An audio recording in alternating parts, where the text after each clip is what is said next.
Hi guys. आज का जो वीलॉग है वो थर्ड टेस्ट जो इंडिया वर्सेस इंग्लैंड है उसको सम अप करेंगे, उसकी समरी।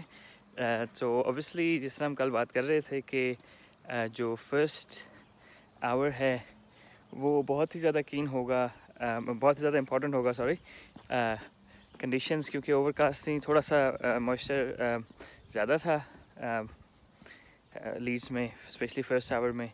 और अनफॉर्चुनेटली फर्स्ट आवर में ही क्या कहते हैं इंडिया का सारा काम हो गया। ऐसा मोस्ट इम्पॉर्टेंटली उसमें मेन जो आई थिंक कि ऑब्वियसली स्टार्ट पुजारा से हुआ कि शुरू में इंग्लैंड ने थोड़ी सी लाइंस अपनी वापस ले आई, जहाँ पे वो पहले पिछले टेस्ट में रख रहे थे। और उसके बाद अगर आप देखें तो वो ऑब्वियसली वो चौथे पाँचवें विकेट पे ही बॉल करते रहे, थोड़ा सा सीधा होने के बजाय वो थोड़े से बाहर हो गए, और जो लेग साइड पे रन्स मिल रहे थे वो नहीं मिले शुरू में।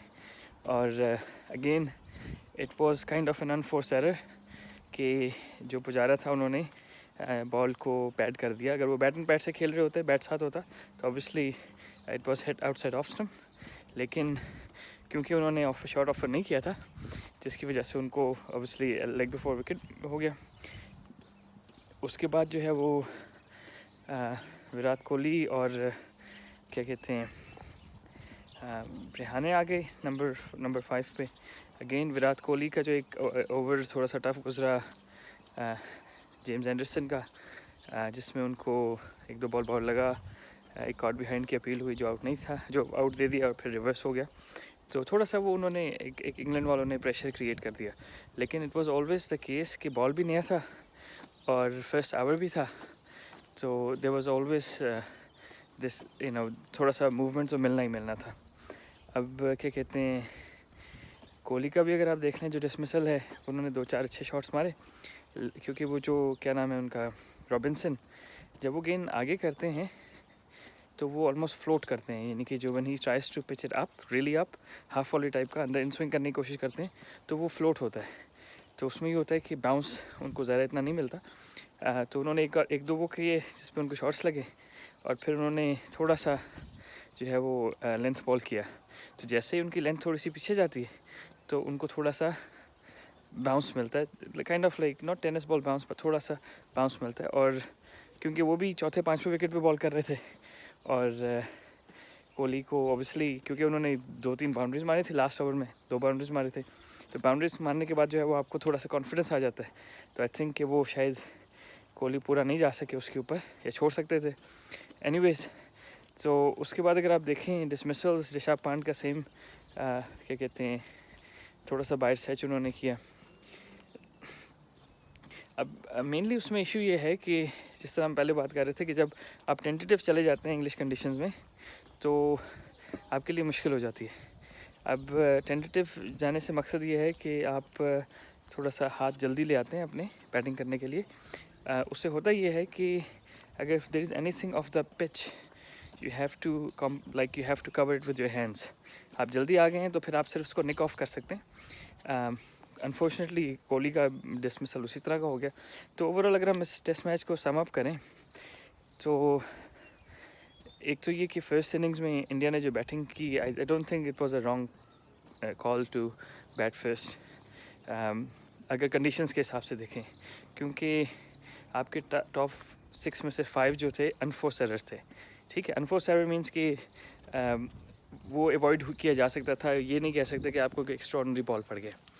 विराज अगर आप देखें सेकेंड इनिंग में तो उन्होंने थोड़ा सा बैटिंग करने की कोशिश की, और ये था कि इंग्लैंड ने जो है वो ऑब्वियसली इंग्लैंड के पास भी, क्योंकि हर टीम के पास कोचेस काफ़ी सारे होते हैं, एनालिस्ट होते हैं, तो आई थिंक कि उन्होंने क्विकली फिगर आउट कर लिया कि यार जो डे 3 था उन्होंने इंडिया को जो है वो ज़्यादा विकेट टू विकेट बॉल किए, जिस तरह हम कल बात कर रहे थे। और बजाय इसके कि वो मतलब विकेट टू विकेट के बजाय अगर वो चौथे पाँचवें स्टंप पे करता है जिस तरह उन्होंने डे 1 में किया, तो शायद जो इंडिया के बैट्समैन हैं वो थोड़े से टेंटेटिव थे। तो जैसे ही उन्होंने इस सेकेंड इनिंग में 4th 5th स्टंप पे बॉल किए, तो आप देख सकते हैं कि वो रिज़ल्ट जो है वो एग्जैक्टली सेम ही हो गया।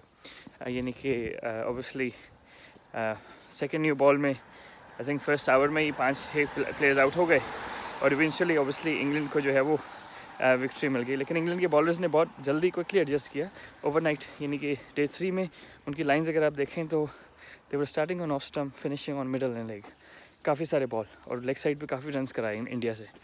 लेकिन I think they figured out कि उन्होंने कहाँ पे गलती की है। और उसके साथ ही जो सेकंड इनिंग्स है, तो सेकंड इनिंग्स में उन्होंने अपनी जो है वो लाइन फिर दोबारा चौथे पाँचवें स्टंप पे ले आए, बल्कि पाँचवें छठे स्टंप पे भी इन सम केसेस ले आए।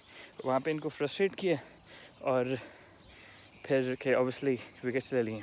अच्छा, उसमें एक चीज़ है कि जिस तरह मैं पहले कह रहा था कि आप टेंटेटिव ना हो और if you bring down your hands late, उसमें ये होता है कि स्पेशली इंग्लिश कंडीशंस में ड्यूक्स के बॉल के साथ कि आप जो हैं वो जो बॉल है उसको लेट कट खेल सकते हैं, थर्ड मैन की तरफ टैप कर सकते हैं, पॉइंट की तरफ टैप कर सकते हैं, बजाय इसके कि आप फुल फ्लेज सामने की तरफ ज़ोर से ड्राइव मारें, जो गलती शायद कोहली कर रहे थे ना।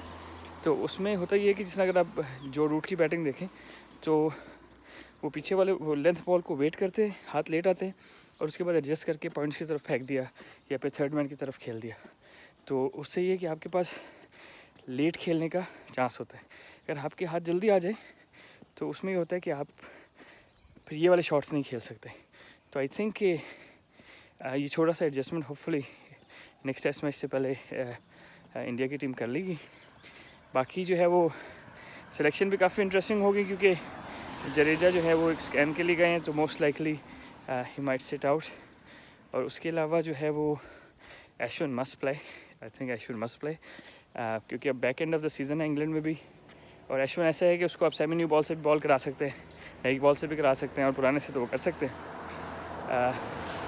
सेकेंडली ये कि आई थिंक ईशांत शर्मा को अब थोड़ा सा ब्रेक देना चाहिए, जो उनकी एज भी है और इसमें उन्होंने 20-22 ओवर कराए लेकिन कंसिस्टेंट नहीं थे वो।